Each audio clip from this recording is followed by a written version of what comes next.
आरक्षण विरोध सबसे पहले तो लोगों के जो माइंड में जाता है कि आरक्षण सिर्फ जॉब तक सीमित है।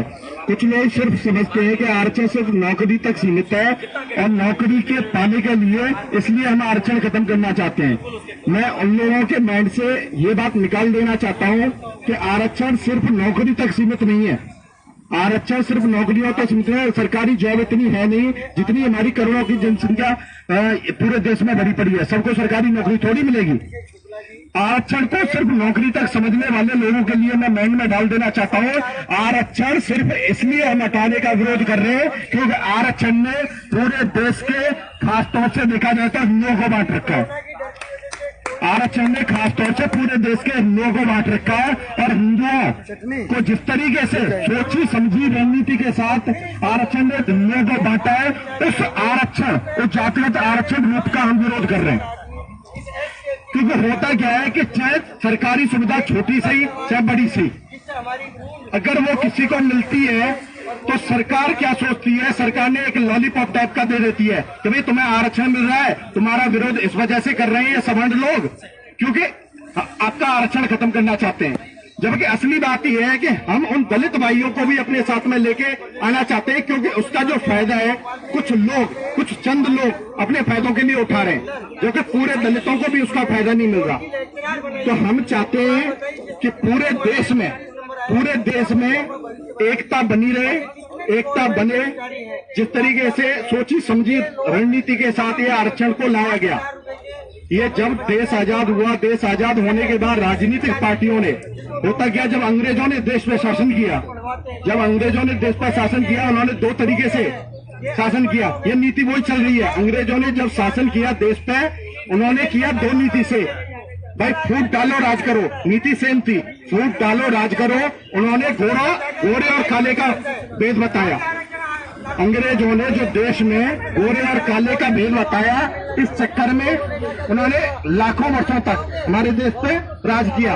अब हमारे देश का युवा जागा, क्रांतिकारी भगत सिंह जैसे, आजाद सिंह जैसे क्रांतिकारी खड़े हुए और देश को आजाद करा लिया। अब आजाद कराने के बाद जो सत्ता में लोग आने चाहते थे, उनके माइंड में एक क्लिक आया कि हम देश पर किस तरीके से शासन करें।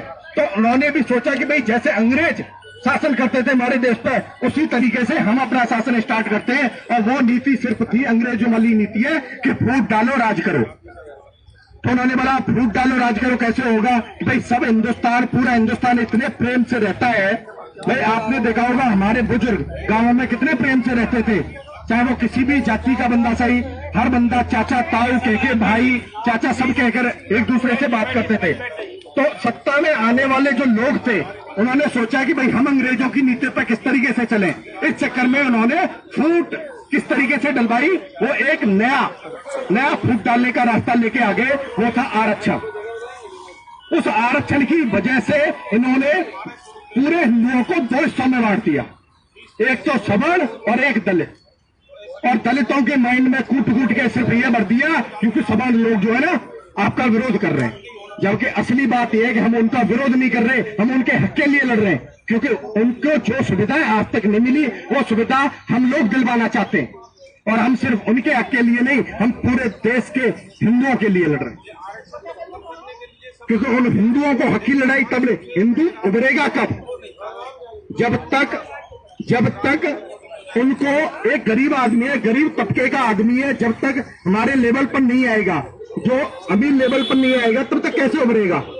ये तो जो भी सुविधाएं, हमारा सीधा मानना है, हमने क्लियरली लिख भी रखा है इसमें। एक बार सभी से बोलो, ये पोस्टर हमने लिखा है, हमारी जो मांग है जातिगत आरक्षण खत्म हो, सवर्ण आयोग की मांग हो। अगर आपने कोई वो है सवर्णों को भी तो अधिकार चाहिए। भाई सवर्ण आयोग की मांग हम किस वजह से रख रहे हैं, वो इस वजह से रख रहे हैं कि जो सवर्ण आदमी है, ठीक है, वो कहाँ जाएगा, उनको जो भूतपूर्व सुविधाएं हैं, सरकारी सुविधाएं, वो कैसे मिलेंगी। अगर वो पढ़ने में असमर्थ है, कोई बच्चा सवर्ण का, उसके पास खाने पीने के लिए पैसे नहीं हो, पढ़ाई कैसे करेगा। तो उसको सरकार फ्री में शिक्षा दे, फ्री में स्वास्थ्य दे, हर गरीब तबके को दे। हम उसके लिए लड़ रहे हैं, हम किसी का विरोध नहीं कर रहे, हम इसलिए लड़ रहे हैं कि गरीब तबके का आदमी उठे। अब हुआ क्या, हमने अप्रैल 2018 में एक आंदोलन खड़ा किया, एक आंदोलन खड़ा किया। वो आंदोलन ऐसा था, आजाद सेना ने जिस तरीके से आंदोलन किया कि पूरे देश में चक्का जाम हो गया। और एक पहली बार देश में एक उबाल ऐसे आया जिसको सवर्णों का भारत बंद किया। इससे पहले सवर्ण घर से नहीं निकलता था और इनकी पीड़ा जो है ना झेल रहा था। कांग्रेस की पीड़ा, भाजपा की पीड़ा, या जितने भी राजनीतिक दल है, मेरा पर्टिकुलर किसी राजनीतिक दल से कोई दुश्मनी नहीं है, लेकिन राजनीतिक दल में बताना, चाहे बीजेपी हो, चाहे कांग्रेस हो, चाहे कोई भी राजनीतिक पार्टी हो, सब एक थाली के चक्के बट्टे हैं।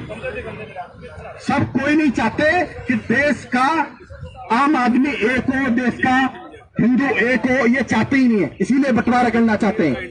तो जब जिस तरीके से पूरे देश में एक सवर्णों का भारत बंद हुआ और सवर्णों ने रोड पर निकलकर अपने हक की लड़ाई लड़ी, तो उस टाइम वर्तमान सरकार जो है, मोदी सरकार, वो चरमरा गई। वो इस तरीके से चरमरा गई कि उन्हें लगा कि भैया अब तो सवर्ण जो है आ गया, सड़कों पर निकल गया। और सवर्ण का हमेशा जो भी सवर्णों की सोच हमेशा उच्च रही है।